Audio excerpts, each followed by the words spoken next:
Imponente, grandioso, espetacular.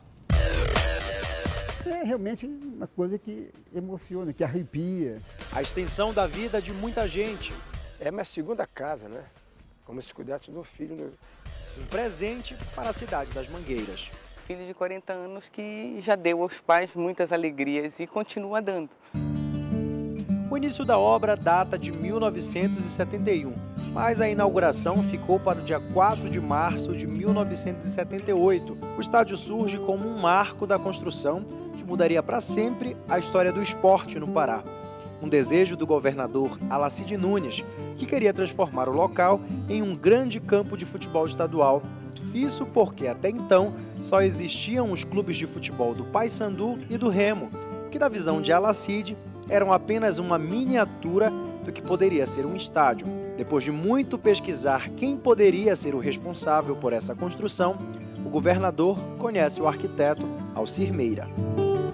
Eu fui surpreendido sendo chamado pelo governador, que me perguntou se eu teria condições, se gostaria de projetar o estádio do Pará.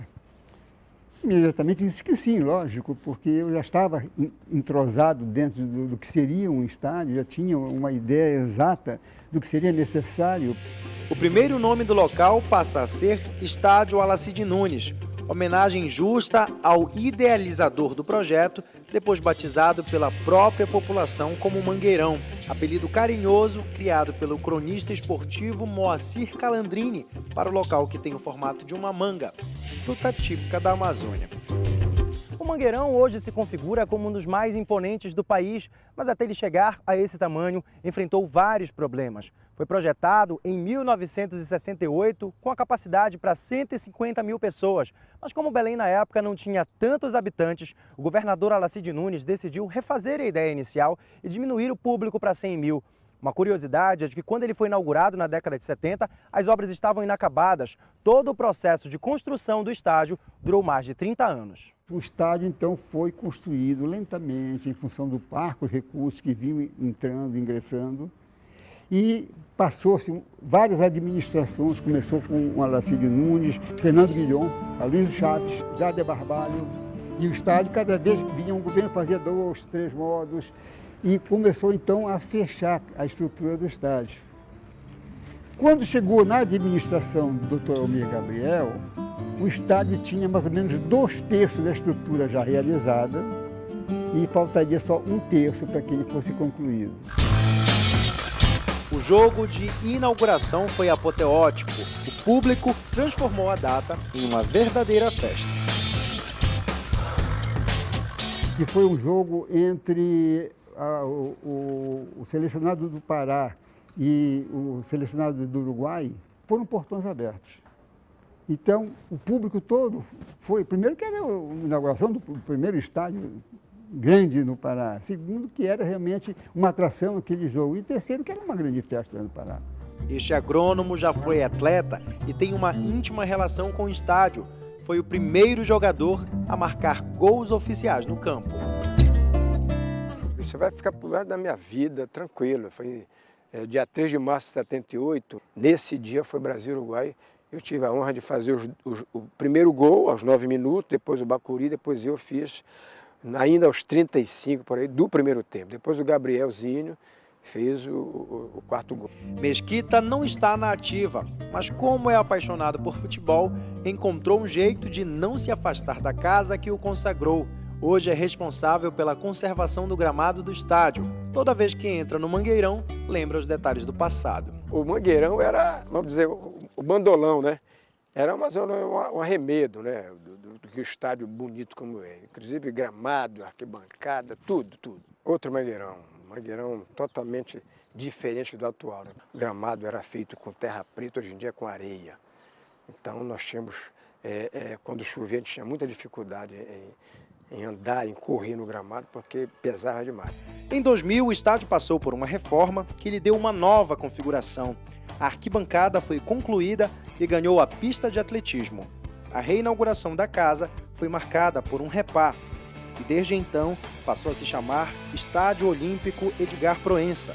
Homenagem ao jornalista, que foi o primeiro locutor esportivo de Belém, em uma época em que o jogo de futebol era apenas um acontecimento social.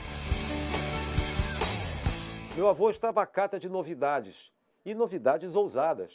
Ora, primeiro cronista esportivo, primeiro cronista social, fundador da primeira emissora de rádio aqui para o norte, e tinha livre trânsito, tanto no Paysandu como no Clube do Remo. Coisa para poucos, meu avô teve esse grande privilégio, não brigou com nenhum lado.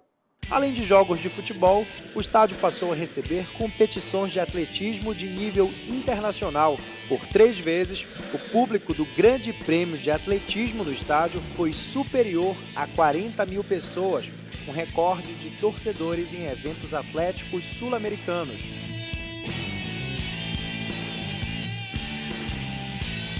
Diante de uma torcida apaixonada e dedicada aos times do coração, o Mangueirão se consolidou como a casa dos superclássicos paraenses. Os 2 maiores times do estado, Remo e Paysandu, já se enfrentaram 197 vezes no local. A rivalidade dos clubes só aumenta a importância do estádio, que em pouco tempo vai ganhar um filho, o Mangueirinho, um ginásio poliesportivo que fica na área do complexo do Mangueirão. As obras estão 95% concluídas. A capacidade é de aproximadamente 12 mil pessoas sentadas. Cláudia é a representação das inovações na casa.